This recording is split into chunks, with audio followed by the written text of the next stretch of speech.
Les crises actuelles ont fait grimper les prix de l'énergie et des denrées alimentaires sur les marchés mondiaux des matières premières. Cela a également aggravé la crise alimentaire mondiale. Pour les pauvres du monde entier, dont des millions vivent au seuil de la famine, les conséquences sont catastrophiques. L'Organisation des Nations Unies pour l'alimentation et l'agriculture estime que jusqu'à 828 millions de personnes se couchent chaque jour en ayant faim. Le nombre de personnes touchées par l'insécurité alimentaire aiguë serait passé de 135 millions à 345 millions depuis 2019. En revanche, les négociants en matières premières de Wall Street réalisent des bénéfices extraordinaires.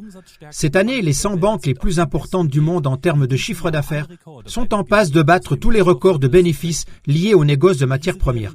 Ces dernières devraient gagner 18 milliards de dollars américains en 2022 grâce au commerce des matières premières, selon les estimations de Bloomberg, qui se basent sur les chiffres de la société londonienne Valley Analytics.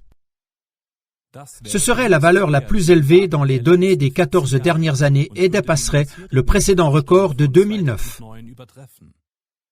Salvatore De Rosa, chercheur au Centre d'études sur la durabilité de l'Université de Lund, a tweeté « Avec la misère des gens, les capitalistes font du super profit ». Les banques de Wall Street n'ont pas seulement profité de la hausse des prix des matières premières, elles ont activement contribué à l'alimenter. En juillet, Michael Greenberger, ancien directeur du département du commerce et des marchés de l'autorité américaine de surveillance des marchés à terme de marchandises, a déclaré « Nous sommes sur un marché où les spéculateurs font monter les prix. Il est trop facile de dire que la guerre en Ukraine a déséquilibré tous ces marchés, ou que les chaînes d'approvisionnement et les ports sont en panne, et qu'il y a une raison à ces hausses des prix. J'estime qu'au moins 10 à 25% du prix des produits sont dus à des activités spéculatives déréglementées. » Un exemple de plus montrant comment des profiteurs tirent des profits gigantesques de crises provoquées par l'homme, avec en conséquence la souffrance et la mort de millions de personnes.